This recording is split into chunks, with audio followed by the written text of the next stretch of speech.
안녕하십니까 성도 여러분. 오늘 또 안식일을 맞이해서 우리 각 곳에 계신 우리 모든 성도님들을 함께 만나 뵐 수 있게 되어서 참으로 감사합니다. 우리 하나님께서 이 안식일에 모든 우리 믿음의 가정 속에 놀라우신 하나님의 은혜와 축복이 함께 하시기를 간절히 소원합니다.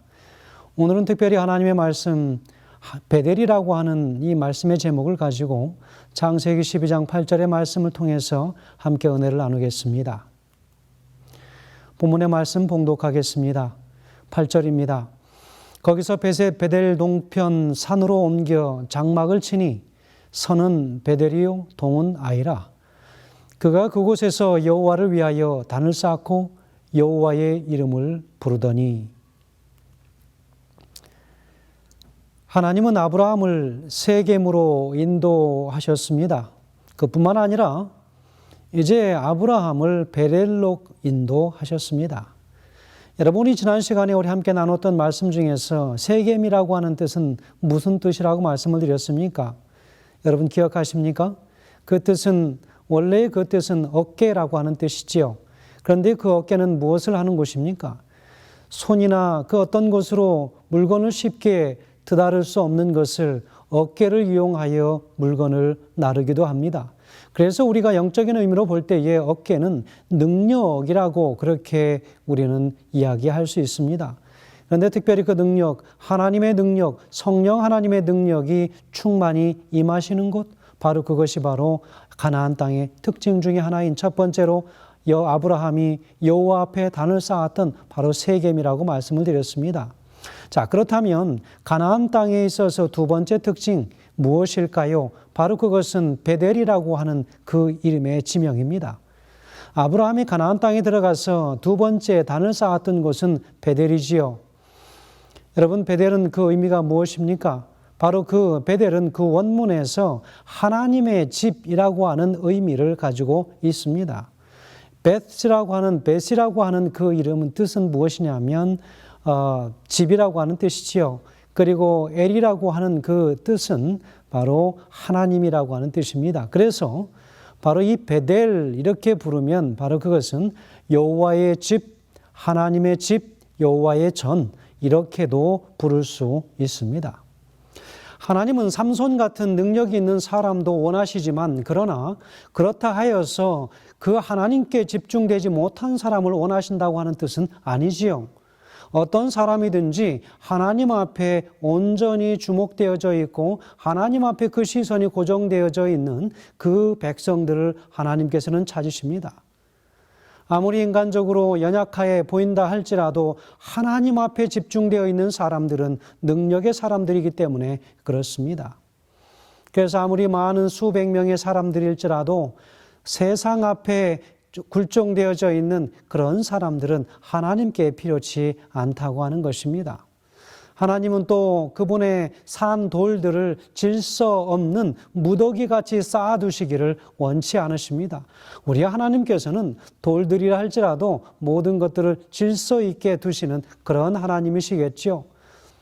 오늘 특별히 우리가 말씀을 보는 가운데에 이 베델이라고 하는 그 지역을 함께 살펴보면서 왜 하나님께서 그곳에 아브라함으로 하여금 제단을 쌓도록 하였는가 하는 귀한 의미들을 함께 살펴보려고 합니다. 여러분, 하나님의 집, 하나님의 전을 우리가 잘 조직되고 훈련된 당신의 백성들을 통해서 우리 하나님께서는 건축하시고자 원하십니다. 가나안 땅은 하나님의 백성들이 있는 바로 하나님의 전, 바로 하나님의 집이라고 하는 특징을 가지고 있다고 오늘 본문에서는 이야기합니다. 그것이 어디라고요? 베델이기 때문에 그렇습니다. 베델은 그 의미 자체가 하나님의 집이라고 하는 뜻입니다. 여러분, 이 집은 모세가 다스리는 것이 아니라 하나님의 아들이 전적으로 통치하시고 다스리는 그런 집이십니다. 히브리서 3장 5절과 6절에는 이렇게 기록하지요. 또한 모세는 장래에 말할 것을 증거하기 위하여 하나님의 온 집에서 사환으로 충성하였고 그리스도는 그의 집 맡은 아들로 충성하였으니 우리가 소망의 담대함과 자랑을 끝까지 잡으면 그의 집이라 라고 이야기합니다. 뭐라고 이렇게 하고 있습니까? 그리스도는 그의 집 맡은 아들로 충성하였으니 이제는 우리가 소망의 담대함과 자랑을 끝까지 잡으면 그의 집이라고 말씀하고 있습니다. 우리 자신들이 하나님의 전이요 하나님의 집이라고 이야기하고 있지 않습니까? 고린도전서에도 보면 3장에도 기록하기를 우리는 여호와의 성령께서 거하시는 전이라고 이야기하고 있지 않습니까? 여러분, 특별히 오늘 우리에게 필요한 것은 하늘에 관한 분명한 소망과 담대함을 자랑하는 것을 끝까지 잡으면 그의 집이라고 이야기하고 있다고 하는 사실입니다. 여러분, 하나님의 목적을 달성하기 위해서 그분이 일으킨 그 그릇은 반드시 그분의 집에 있어야 하는 것입니다.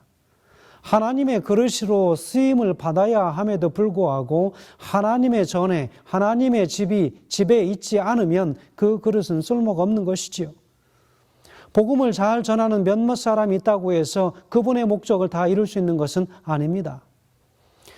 혹은 부흥회를 이끌을 줄 아는 몇몇 사람으로 이 세상의 모든 하나님의 마지막 사업을 다 마치는 하나님의 목적을 이룰 수 있는 것도 아니라고 하는 사실을 우리는 기억해야 합니다. 세겜 능력으로만, 세겜이라고 하는 이 능력으로만은 충분치 않습니다. 또한 이 베델이 있어야 하는 것이죠. 바로 하나님의 능력을 집중하여서 바로 그곳에서 하나님의 산 백성들이 하나님의 능력을 덧입고 그 소망의 결과를 세상 가운데 증거할 수 있는 그 백성들을 끝까지 감당해낼 수 있는 하나님의 집 여호와의 전이 필요합니다. 모든 능력 있는 사람이 하나님의 집과 그리스도의 몸이 되어야만 하나님의 목적을 이룰 수 있습니다. 우리는 모두 개인주의에서 이제는 벗어나야 하는 것이지요. 하나님께서는 우리를 구원하신다고 하는 참으로 대전제를 가지고 계시면서 우리가 단지 좋은 그리스도인이 되도록 하시는 것이 아니라 우리가 그분의 모든 자녀들과 함께 하나님의 집이 되고 그리스도의 몸이 되도록 하려고 하시는 것입니다. 그러므로 우리는 지나치게 개인적 자유를 즐기는 것에서 이제는 좀 우리가 탈피해야 하겠습니다. 하지만 많은 그리스도인들이 개인적인 자유를 좋아하고 또한 그들 개인의 자유를 보존하기를 좋아합니다. 여러분, 만일 우리가 참으로 하나님의 집에 매일의 간증을 우리가 알고 깨달아서 하나님의 그릇이 흩어진 조각난 돌들이 아니라 하나님의 집이라고 하는 것을 안다면 우리는 반드시 서로 순종하기를 배우고 개인적인 행동을 제하고 하나님의 자녀들과 함께 있는 길을 가도록 배움을 얻을 것입니다. 하나님의 집은 하나의 원칙, 바로 그 율법인 것뿐만 아니라 바로 생명을 우리가 알아야 합니다. 바로 그것은 그리스도의 온전한 사랑과 순종과 겸손이 포함되어져 있는 것입니다. 문제는 적지 않은 그리스도인들이 그리스도의 몸을 원칙으로만 알고 그리스도의 몸의 생명을 보지 못하는 데 있다라고 하는 것입니다. 또한 어떤 사람들은 생명을 가졌다라고 하는 그런 말을 자주 하지만 진정으로 이런 원칙이 무엇인지를 제대로 알지 못하고 있는 사람들이 많이 있다고 하는 것입니다. 몸을 생명 없이 어떤 원칙으로만 삼을 때 무슨 소용이 있겠습니까? 우리는 어떤 일이든 협력해야 한다라고 생각하고 남들과 협력하면서 마음속은 다르다면 그 협력이 무슨 소용이 있단 말인가 하고 우리가 생각을 합니다. 여러분, 앞에서는 협력하고 뒤에서는 험담하고 그들의 결점을 들춰내기를 좋아하고 그들의 결점을 말하고 소문내기를 좋아하는 많은 백성들이 있지 않습니까? 오늘 우리가 그런 모습들이 아닌 진정한 거듭난 그리스도의 생명을 가진 그런 백성들로 거듭나야 하겠습니다. 우리의 몸이 하나의 원칙만이 아니라 하나의 생명임을 우리는 반드시 기억해야 합니다. 만일 우리가 몸이 생명인 것을 모르고 일종의 원칙으로만 우리가 알고 삼고 일을 해 나간다면 그것은 밖에 있는 모든 외형적인 것들을 그저 모방하는 것에 지나치지 않는다라고 생각할 수 있습니다. 많은 그리스도인들이 하나님 앞에서 다름을 받지 못한 채 단지 형제들은 단독으로 그리고 개인적으로 그리고 마구잡이식으로 행동하며 말하고 살아가는 것을 우리는 봅니다.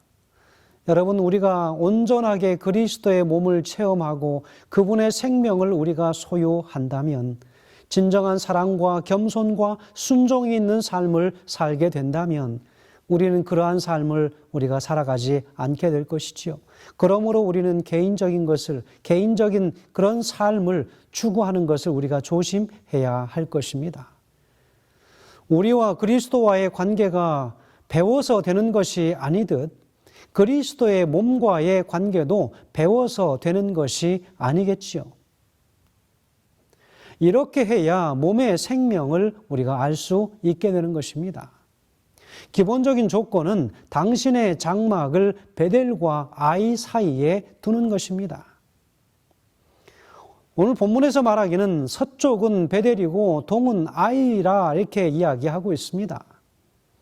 여러분, 하나님의 백성으로서 그저 우리가 베델만 매번 바라보고 산다고 하여서 우리 자신의 정체성을 분명히 알 수 있는 것이 아니라고 하는 것입니다. 아브라함이 어디로 갔습니까? 베델에 단을 쌓기 전에 베델과 아이 사이에서 그는 결정해야만 했습니다. 베델에 단을 쌓아야 할 것인지 아이로 가서 단을 쌓아야 할 것인지 그는 결정해야 된 것이지요. 그래서 오늘 성경 본문에서는 서쪽에는 베델이고 동쪽은 아이라 이렇게 표현하고 있습니다. 아브라함 당시 이곳의 이름은 루스라고 그렇게 부르고 있었습니다. 그런데 아브라함이 훗날 베델이라고 이름을 짓습니다. 그러므로 몸을 아는 것은 베델만이 아니라 아이의 문제이기도 한 것이지요. 여러분, 도대체 아이라고 하는 그 이름의 뜻이 무엇이길래 그렇습니까? 베델은 하나님의 집, 여호와의 집, 여호와의 전이라고 우리는 부릅니다. 그러나 아이라고 하는 그 뜻은 무엇이냐면 황폐한 작은 산이라고 하는 뜻을 가지고 있습니다. 베델 동남쪽 약 3km 정도 떨어진 지점에 가나안에 아주 요새화된 작은 성읍이 하나 있었습니다. 바로 그 아이라고 하는 것, 바로 이 아이성이라고 하는 것은 이 여호수아서 7장에서 잘 설명하고 있습니다. 여호수아의 가나안 정복 때에 아간의 범죄로 인해서 1차 정복에 실패한 성읍이 바로 아이성이었습니다.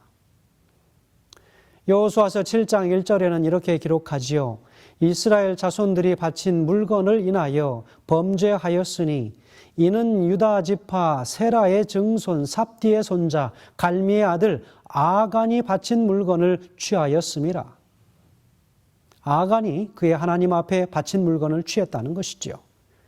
여호와께서 이스라엘 자손들에게 진노하시니라 라고 기록하고 있습니다. 여러분, 더불어서 역대상 2장 7절에는 이렇게 기록합니다. 가르미의 아들은 이갈이니 저는 마땅히 멸할 물건으로 인하여 이스라엘을 괴롭게 한 자며 라고 이야기합니다. 그래서 아간이 어떤 물건을 취해서 어떻게 자신뿐만 아니라 모든 이스라엘 그 지파와 그 모든 전체 백성들의 마음을 괴롭게 하였는지를 우리는 알 수 있을 것입니다.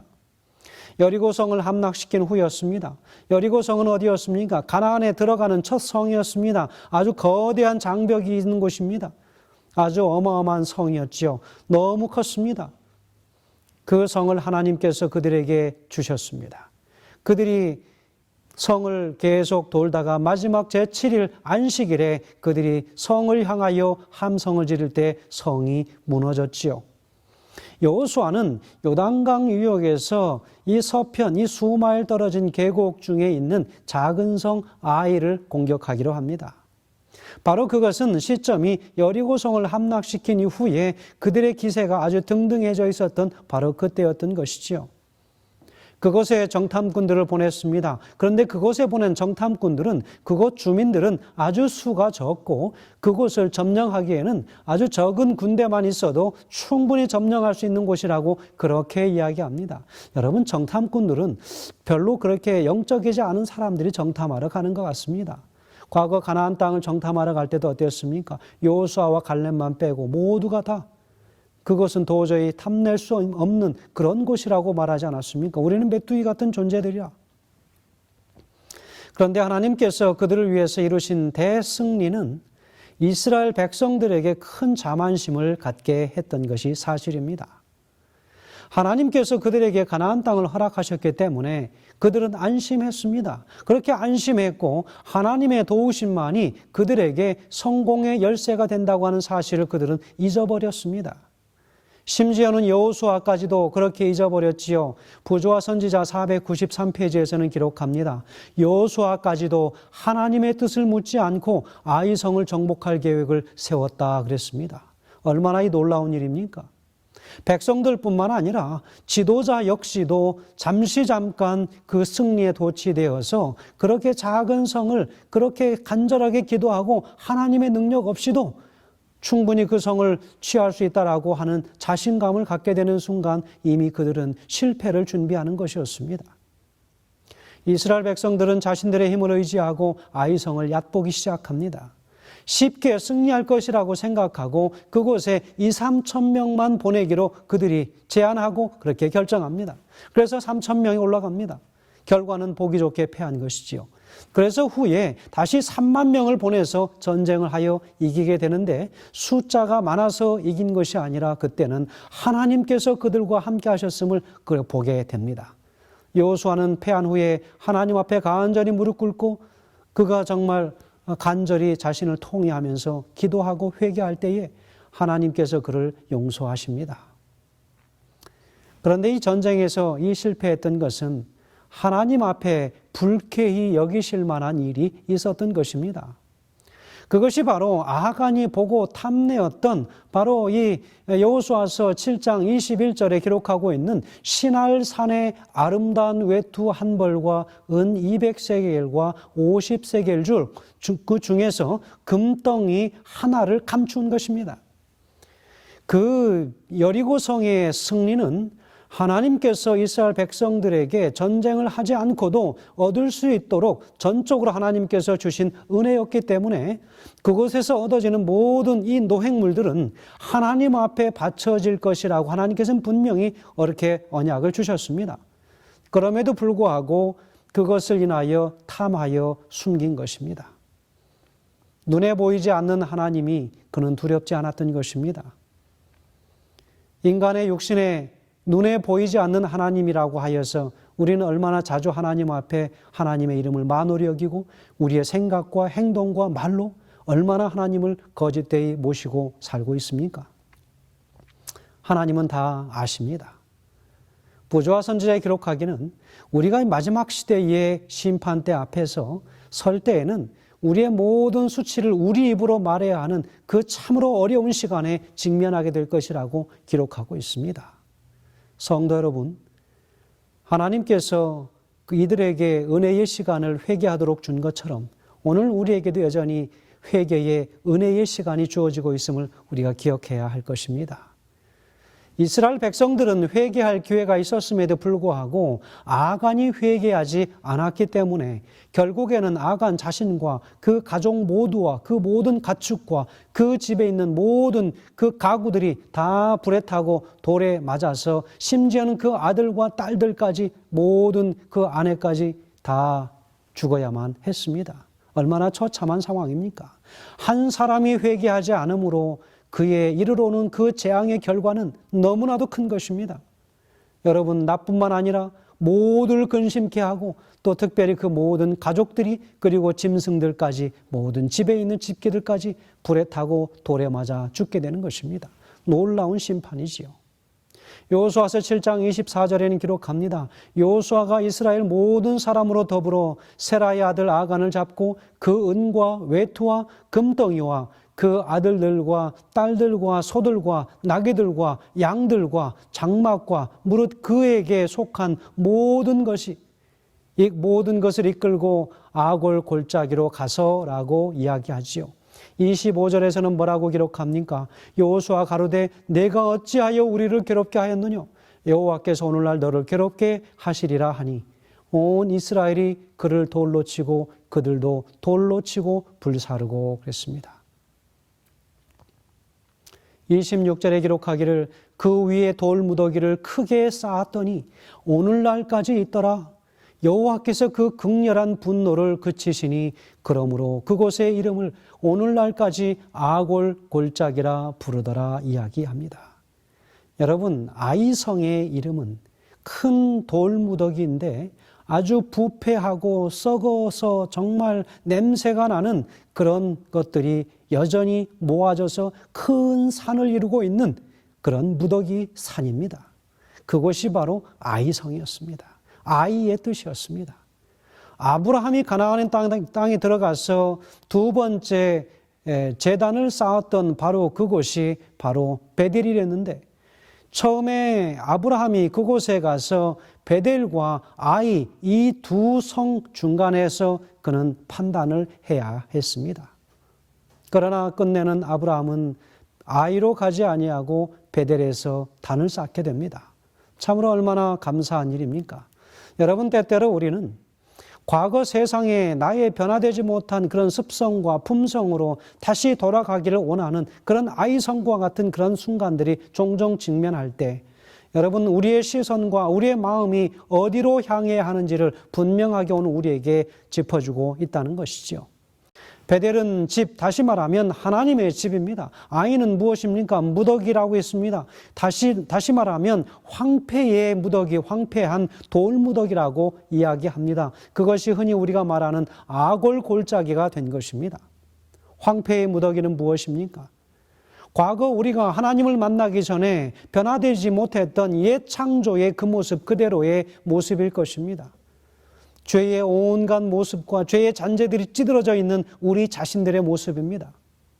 여전히 우리가 돌아가고 싶어하는 인간의 육신적인 욕망 따라 살고 싶어하는 바로 그것이 황폐의 무더기요 아이라고 하는 뜻을 가지고 있는 것입니다. 아이가 대표하는 그 의미는 바로 옛 우리의 변화되지 못한 모습일 것입니다. 옛사람입니다. 만일 우리가 하나님의 집을 향하려면 반드시 황폐한 무더기, 이 아이성을 등을 져야 하는 것입니다. 그렇지 않으면 베델을 우리가 바라볼 길이 없습니다. 우리가 아이로 가려면 여전히 베델을 등져야 하는 것처럼 여러분 반드시 기억하시기 바랍니다. 하나님의 집으로 우리의 시선을 돌리고 하나님의 집으로 가기 위해서는 그 아이라고 하는 그 무더기 같은 황폐한 우리의 옛사람을 등을 지고 우리가 그곳을 향하여 이제는 우리의 시선을 온전히 베델로 향할 수 있도록 하시길 간절히 바랍니다. 다시 말하면 육체의 생명이 처리되지 않은 그리스도인은 결코 그리스도의 몸의 생명을 알 수도 없고 체험할 길이 없다는 것입니다. 우리의 동쪽이 아이일 때 우리의 서쪽은 반드시 베델일 수 있습니다. 만일 동쪽이 아이가 아니라면 우리의 서쪽은 베델이 될 수 없습니다. 그리스도의 몸 안에 들어와서 그리스도의 생명을 누리고 그리스도의 생명을 살아 나타내는 곳은 육체의 생명과 천연적인 생명을 완전히 처리하는 데로부터 시작이 되는 것입니다. 우리가 하나님의 집에 무엇인가를 보기 원한다면 먼저 이 작은 부분에서부터 황폐한 이 무더기 같은 이런 더럽고 정말 냄새나는 우리의 죄된 모든 이런 누더기들을 다 벗어버리고 하나님 앞에서 온전히 처리함을 받고 그리스도의 의로 온전히 새로운 의를 우리가 덧입지 않으면 불가능하다는 것입니다. 우리의 천연적인 생명이 하나님의 다루심을 온전히 받아서 부드러운 사람이 되고 우리의 천연적인 이 거칠고 모난 이 생명이 완전히 심판을 받아 마땅하고 칭찬할 만한 것이 아님을 우리가 알 때에 우리는 비로소 자연히 다른 형제 자매들과 연합할 수 있고 그리스도의 몸의 생명을 온전히 나타낼 수 있는 그런 존재들이 될 것이라고 하는 것입니다. 여러분, 그리스도인은 그러해야 되지 않겠습니까? 우리가 말로는 그리스도인이라고 하면서 우리가 그리스도의 생명을 체험하지 못하고 가지고 있지 못한 그런 모습들이 얼마나 자주 나타납니까? 사랑이 없고 순종이 없고 겸손이 없는, 그러나 그 사랑을 말해도 지나치게 사랑을 함부로 남용하는 그런 사랑은 아니라는 것이죠. 그리스도의 온전한 체험을 통하여 그분의 생명을 우리가 경험하는 것입니다. 우리가 어떤 형제 자매들과 섞이지 못하는 그 이유는 무엇일까요? 바로 우리의 옛 변화되지 못한 생명이 너무 강하기 때문입니다.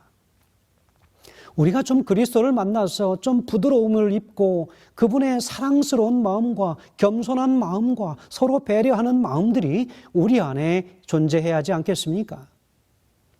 우리가 이 땅에서 진정한 그런 그리스도의 생명을 체험하지 못하면 더 이상 우리에게는 은혜의 시간이 존재할 수 없다는 것입니다. 우리의 옛 창조가 완전히 처리받을 때에 우리는 자연히 우리가 그리스도의 몸의 생명에 살게 되는 것입니다. 그리고 우리가 그리스도의 몸의 일부가 될 수 있는 것이고 몸 안에 있다고 하는 것을 우리는 보게 될 것입니다. 우리가 그리스도 안에 살고 있다고 하는 것을 우리가 체험하게 되는 것이죠. 그것이 바로 생명을 가지고 있다라고 말할 수 있는 것입니다. 그러므로 옛 창조의 생명을 반드시 우리가 그리스도의 보혈로 처리가 되어질 때 완전히 그분의 온전하신 생명을 우리가 얻게 될 수 있을 것입니다. 바로 이 무더기는 황폐의 무더기에 불과할 뿐만 아니라 하나님의 집이라고 부를 수 없습니다. 여러분, 때로는 하나님의 교회가 변화되지 못하면 교회 자체가 이런 황폐한 무더기 같은 그런 쓰레기가 쌓여있는 돌무더기 같은 그런 곳이 되어버릴 수도 있다고 하는 것입니다. 세상에 온갖 어떤 잡스러운 것들이 하나님의 교회 안에 다 모여져 있고 세상의 이야기와 세상의 생각들과 세상의 모든 삶의 문화들과 양식들이 하나님의 교회 안에 있다면 그것은 황폐한 무더기입니다. 냄새나는 곳이 되어버립니다. 성도 여러분, 하나님의 집은 달라야 할 것입니다. 그러나 오늘 히브리서에 이야기하기를 우리가 그리스도에 관한 소망을 영원히 붙잡고 그것을 인하여 전하기를 즐겨하기로 결심한다면 우리는 다 그리스도의 몸이라고 이야기하고 있습니다. 바로 하나님의 집, 그리스도의 집이 된다라고 분명히 기록하고 있지 않습니까? 오늘 우리 각자 개인이 먼저 바로 그 하나님의 전, 하나님의 집, 그 하나님의 예배하는 진정한 거룩한 장소가 우리 자신이 먼저 변화로 우리가 구별되어야 하지 않겠습니까? 옛 창조가 심판되지 않은 그리스도인에게는 바로 그 옛 창조는 무엇이겠습니까? 여전히 그리스도의 자랑보다는 자기 자랑이 더 많아지는 것입니다. 자기의 사람됨과 그리고 자기 중심으로 하는 모든 이야기들, 그것이 자기의 중심을 이루는 것입니다. 그러나 그리스도의 전이 될 수 있는 그런 조건을 갖춘 사람은 모든 그의 삶의 중심이 예수 그리스도로 점철되어질 것입니다. 여러분, 자신을 높게 평가하고 그런 자랑하는 그런 사람들은 자신 스스로가 여전히 높은 존재라고 그들은 생각하며 삽니다. 설령 그가 매일 입으로 자신의 약하고 부패했다라고 말할지라도 실제에 있어서 그는 심판을 받지 않을 수 있습니다. 그는 타락한 것을 타락한 것으로 여기지 않고 자랑스러운 것으로 여기며 살아가는 것이죠. 이때 우리에게 하나님의 긍휼이 가장 필요한 때입니다. 그러므로 우리가 아무 쓸데없는 사람이고 스스로 확신을 가질 수 없는 사람임을 우리가 보도록 하나님에 의해서 이끌려질 때에 자연히 우리는 하나님의 집에서 살게 될 수 있게 될 것입니다. 육체가 처리되지 않고 몸의 생활을 한다는 것은 불가능한 일입니다. 그리스도의 몸이 단지 원칙만이 아니라 더욱 하나의 생명임을 볼 수 있도록 하나님께 우리가 매일매일 그분께 구해야 하겠습니다. 가룟법은 기별 1권 98페이지에는 기록합니다. 우리는 이 세상에서 사는 동안 하나님의 조수가 되어야 한다. 사도 바울은 너희는 하나님의 밭이요 하나님의 집이니라고 하였다. 우리는 하나님께서 수행하시기를 바라시는 모든 방법을 따라 하나님과 협력해야 한다라고 기록하고 있습니다. 여러분, 우리는 사도 바울이 이야기하기를 하나님의 밭이요 하나님의 집이라고 분명히 기록하고 있습니다. 얼마나 감사하고 자랑스러운 일이십니까? 우리는 영원하신 하나님의 목적을 성취하고 있는지 다시 한번 이 시간 우리 자신들을 깊이 성찰해야 할 것입니다. 매일 그리스도의 정신을 갖기 위하여 노력하고 우리가 말과 행동에 있어서 주님의 뜻을 이행하려고 힘쓰고 있는가? 진정한 의미에 있어서 진정으로 그리스도를 사랑하고 있는가? 오늘 내 안에 그리스도의 생명이 체험되어지고 있는가? 혹은 내가 체험했는가?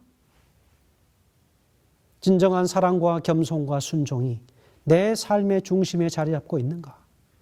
성도 여러분, 오늘 이러한 깊은 내 각자의 우리의 내면의 삶을 바라볼 때에 오늘 우리는 베델과 아이 사이에서 무엇을, 어느 방향을, 어느 곳을 향하여 선택해야 할지 우리의 선택은 분명해질 것입니다.